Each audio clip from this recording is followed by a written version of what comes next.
Hello everyone and welcome back to Doctor Who's Crown Jewels. We are on the first anniversary season, Season 10. Season 10 is an amazing season. If Season 7 wasn't as, incredibly amazing as it is, then Season 10 would easily be the best season thus far. When the weakest is a Dalek story that isn't even the worst Dalek story we've had thus far, and all of them have been pretty good, you know that, we're in for a good season. In fact, the rest of the season is the honorable mention this time. Okay, maybe not Planet of the Daleks, but the other three that I'm not going to be mentioning are the honorable mention. Which one's the Crown Jewels candidate?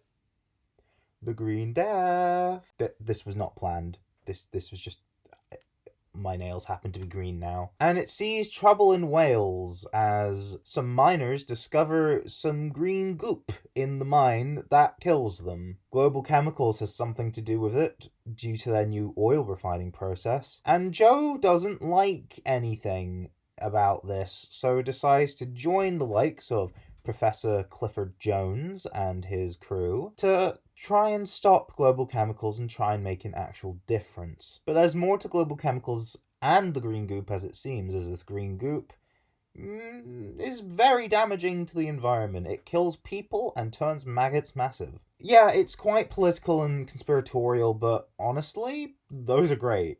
And this era does it so well, especially this story. I do have to say, the way the threats come and go, but the overall arcing theme of Global Chemicals building and building and building as this really powerful entity is something beautiful to behold. As is the Doctor and Joe's chemistry, as it's pretty clear that she's going to be leaving the story, because she's very smitten for Cliff Jones. I also love seeing the Brigadier's stubborn attitude towards all this green nonsense change, and he starts being very kind to the people against Global Chemicals, as he starts to see Global Chemicals is very sus. Mike even has something to do. He does some espionage, spy work, undercover as some minister of some description. Cliff is a major part of the story, and he's honestly great. I love his cocky attitude. I love how much of a jokester he is. I just love how human he is. The more I watch the story, the more I understand what Joe sees in him and what he sees in Joe. Because when I first watched this, I thought, nah, they didn't really fit. Heck, I even thought Joe and Peladon had better chemistry, but no, Joe and Cliff do. In fact, I think Cliff is one of the better one-time supporting characters in the show's history. I really like the threat of the giant maggots. It's almost horrifying in a way. Yeah, that's the point, and yeah, I think that works perfectly for what they're trying to demonstrate.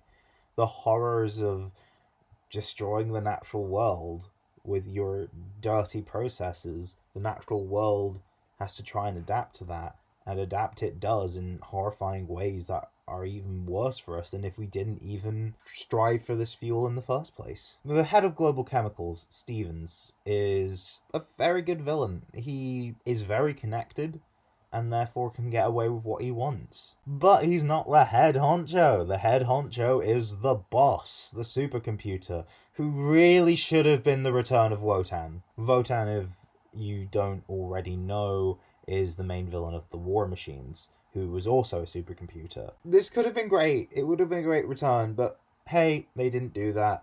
Boss is still a great character. He has such a fun personality. And the concept of a computer designed to be illogical, to be most efficient, is fascinating. Seeing how machine would outperform man if left untapped, which is not really a major theme of the story, but I do feel like it complements the themes of the story pretty well. But yeah, I don't really have much to say. The Doctor himself was really good in this one. He had great action, great comedy, great emotional scenes. He does what the Doctor does best a lot of the time. And seeing his reaction to knowing that Jo is probably outgrowing him in a sense, seeing as how she wants to move on to new pastures instead of hang out with him. Seeing him come to terms with that throughout the story is great, and it's like these moments are lingered on, but they're in the background of the story. I weirdly come to Classic Who for the characterization, and it's characterization like list that I really love. I like how subtle it is, but it is so there and feels a lot more real than a lot of things in the modern series. Not to say that the modern series doesn't do things emotionally well, and not to say that putting emotion in the forefront doesn't do that. It does. It can. It just depends how it's done. And I am fine with any approach, really. I don't really mind. And that brings an end of an era. And you may be asking, well, how is that so? After the unfortunate and tragic death of Roger Delgado, the actor that played the Master, Unit being dialed back a lot, and the departure of Katie Manning as Sir Grant, John Pertwee didn't really see much point in staying, because all of the people he'd grown to love working with were all leaving, including the behind-the-scenes people of Barry Letts, the producer, and Terrence Dicks, the script editor. So it meant that his next season, season 11, would be his final. So join me next week as I discuss what the crown jewel or crown jewels of season 11 would be. And with that, I will say goodbye to you all and see you next week. Goodbye!